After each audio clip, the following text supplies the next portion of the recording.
ಭಾರತ ಸರ್ಕಾರದ 3 ಪದ್ಮ ಪುರಸ್ಕಾರಗಳನ್ನು ಈ ಬಾರಿ 131 ಮಂದಿಗೆ ನೀಡಿದ್ದು, ಅದರಲ್ಲಿ ಕರ್ನಾಟಕದ 8 ಮಂದಿ ಜೊತೆಗೆ ಬೇರೆ ರಾಜ್ಯದ 2 ಸೇರಿದ್ದಾರೆ. ಅಲ್ಲದೆ 19 ಮಹಿಳೆಯರು, 16 ಎನ್ಆರ್ಐಗಳು ಗುರುತಿಸಲ್ಪಟ್ಟಿದ್ದಾರೆ.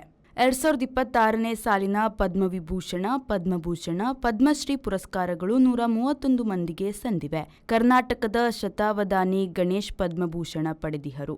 ಅಂಕೇಗೌಡ ಪ್ರಭಾಕರ್ ಕೋರೆ, ಎಸ್ಜಿ ಸುಶೀಲಮ್ಮ, ಶಶಿಶೇಖರ್ ವೆಂಪಟ್ಟಿ, ಶುಭ ವೆಂಕಟೇಶ ಅಯ್ಯಂಗಾರ್, ಡಾಕ್ಟರ್ ಸುರೇಶ್ ಹನಗನವಾಡಿ, ಟಿಟಿ ಜಗನ್ನಾಥ ಪದ್ಮಶ್ರೀಗೆ ಪಾತ್ರರಾಗಿದ್ದಾರೆ.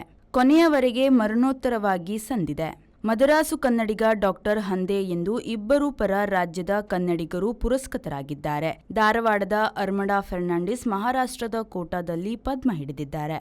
5 ಪದ್ಮವಿಭೂಷಣ, 13 ಪದ್ಮಭೂಷಣ, 113 ಪದ್ಮಶ್ರೀ ಪ್ರಶಸ್ತಿಗಳು. ಈ ಬಾರಿಯೂ 19 ಮಹಿಳೆಯರು ಪ್ರಶಸ್ತಿ ಪಟ್ಟಿಯಲ್ಲಿ ಇದ್ದಾರೆ. 16 ಮಂದಿ ಎನ್ಆರ್ಐಗಳು ಪದ್ಮ ಪುರಸ್ಕಾರರಾಗಿದ್ದಾರೆ. ಅವರಲ್ಲಿ ಭಾರತವನ್ನು ಲೋಕ ಟೆನ್ನಿಸ್ ಗುರುತಿಸುವಂತೆ ಮಾಡಿದ ವಿಜಯ್ ಅಮೃತರಾಜ್ ಇದ್ದಾರೆ. ಚುನಾವಣೆಗೆ ಹೋಗುವ ಕೇರಳ ಬಂಪರ್ ಪ್ರಶಸ್ತಿ ಪಡೆದಿದೆ.